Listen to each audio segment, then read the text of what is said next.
Kung iahambing natin ngayon, di ba? Sa Marcos administration. Ang tatay niya dati, ano ginawa? Nung kapanahon na namin na nag-activist naman sa Mindiola Massacre, ano pinagagawa sa amin? Nilalaban namin ang nasyonalismo. Diba? Kaya lang nahaluan kami na komunisto mo. Kaya kami nagtiwalagan. Dahil hindi naman yun ang aming adhikain noon, yung estudyante kami. Ang ano namin, yung mawala yung ano, yung mga korupsyon noong araw. Noong araw may korupsyon talaga. Pero may nagawa naman si Marcos Sr. na mga proyekto. Marami rin siya nagawa ang proyekto. Kaya marami rin siya ninakaw. Diba? Una-una na yun kay Rojas. Yung Golden Buddha, natatandaan nyo ba yun? Yes. Yung mga may edad dito, alam na yun eh. Yung Golden Buddha. Si Rojas. Wala na. Parang bula, nawala. Tinangay ng lobo. Di ba?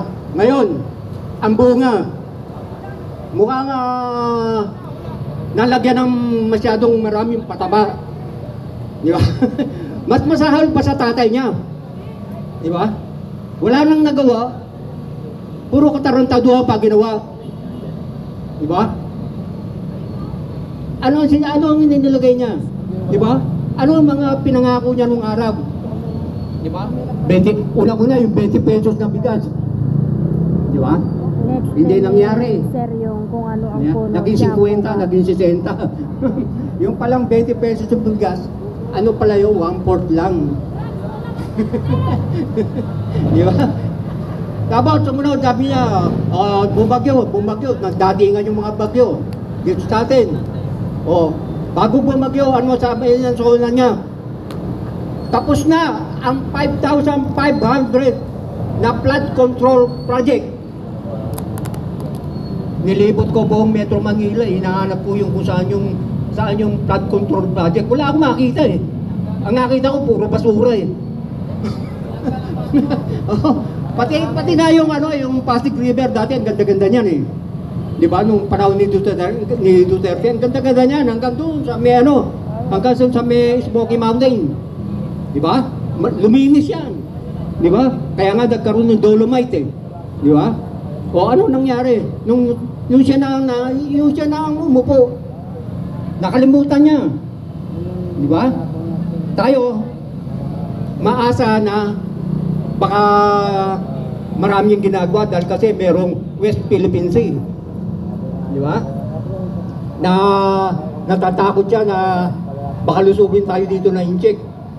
Paano lulusog ang incheck dito? Ang daming negosyo ng incheck dito sa Pilipinas. Ang Amerikano, ilan lang ang negosyo nila rito. Karamihan ang incheck ang negosyo dito sa ating Pilipinas. Kaya paano lulusubin ang ng China? Di ba? Mukhang iba ang nasa isip niya. Di ba? Ngayon, nagkaroon ng nagkagulo-gulo na. Bumahana sa Metro Manila.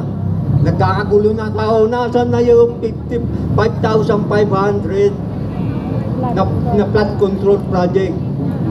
Yung mga barkada ko sa Department of Public Works and Highway, yung mga engineer doon, sabi ko, pare, asa na yung mga 5,500? Joke-joke lang daw yun. Ako, joke-joke lang daw yun. Oo, joke-joke lang yun. Huwag ka maniwala ron.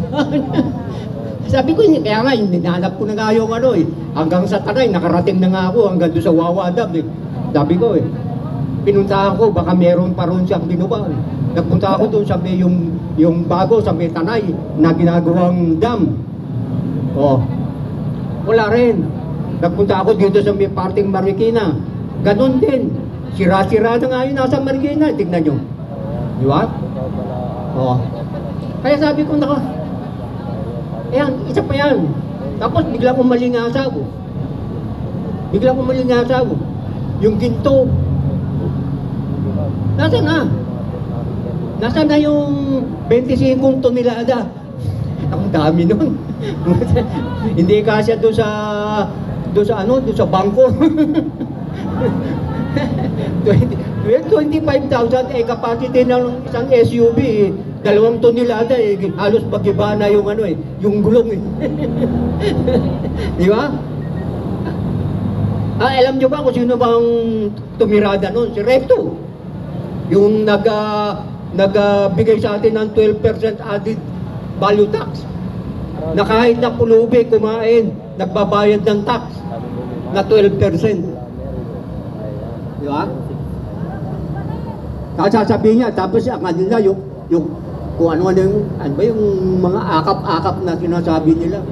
Di ba? Bibigyan ng 10,000 tapos hahabulin sa bandang huli. Kukunin yung sobra. Hindi, 2,000 lang sa iyo, 1,000 lang sa iyo. Patay na. Meron ako kaibigan niya sa Tondo, ganun. Ginabi sa akin. Sabi niya, binabol ako ng barangay captain namin. Sabi ko mo doon, sana sinuntok mo. Utang na, pera mo na yun, ba't bibigay mo pa? Sabi niya, hindi. Marami silang kasamang tanod eh. Sabi ko, kaya anong maasahan natin ngayon? Kaya tayo nandito. Naghahanap tayo ng ng hustisya. Naghahanap tayo ng pagbabago. Ang pangako niya nung nagkakampanya siya, di ba? This nation will be great again. Anak ng 7 gatang talaga. Great again. No? Siguro great again sa pagnanakaw. Dahil yung hindi niya nagawa ng tatay niya noon, ginawa niya sobra-sobra pa. Di ba? Tapos ngayon, yung tudiladan dito. Tapos ngayon, nagdatingan na naman ang mga... Sino ba ito? Si Pipito. Si Pipito, si Pipita, walang yan, mga bagyo kasi ang dumating sa atin.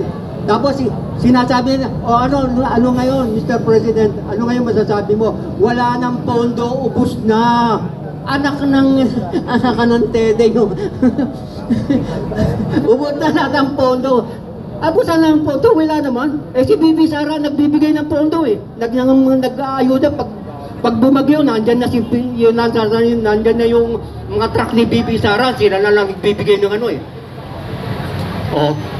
Kaya sabi nga, hinahanap mo nga nasan yung mga ayuda ng gobyerno. DSWD, bibigay 1 kilo. Tapos, 2 sardinas lang ata yun, o noodles. Ano ba yun? Magbibigay ng bigas. Alam nga mo bumabagyo, paano lulutuin yun? Kakainin mo hilaw yung bigas. Gagawin mo mong chicharon. Anak nandun daw. Ewan ko ba. Tapos ngayon, ito, yung ating Congress. Imbestiga. Ang katwiran nila, in aid of legislation. Ano bang batas ang ile-legislate nila? Kayo, alam nyo ba kung anong batas ang ile-legislate nila? Wala naman silang sinasabi kung anong batas ang ile-legislate nila eh. Di ba? Anong batas ang ile-legislate nila? Di ba? Wala. Ako halos lahat ng investigasyon nila pinakikinggan ko. Sabi ko, anong batas ang legislate nila? Anong i-amend nila? Ano ang tatanggalin nila na hindi maganda sa batas? Wala naman silang sinasabi. Ang sinasabi lang, pag hindi maganda sa pandinig nila yung sumagot yung resource person, contempt ka. Di ba? Pag wala sa script nila, yung sasabihin mo, contempt ka. Di ba? Pag medyo nagtaas ka ng boses, contempt ka. Pero sila humihiyaw. Lalo na si Atras Abante. Kung humiyaw pa si Paduano, yung Alit Bongkayaw bigid. Puro NPA yan eh. Si Castro. Ba't nasa Kongreso pa yan? Convicted criminal na yan eh. Sino nagpo-protect siya yan? Di ba? Sino nagpo-protect siya yan? Yung mga kapwa niya, mga siraulong congressman, yung mga tulisan, na tinitira pirmi yung pera ng bayan. Sinasabi nila mismo yung confidential fund. Hindi ba nila alam kung ano ibig sabihin ng confidential fund? Ang confidential na sinasabi, confidential. Common sense, confidential.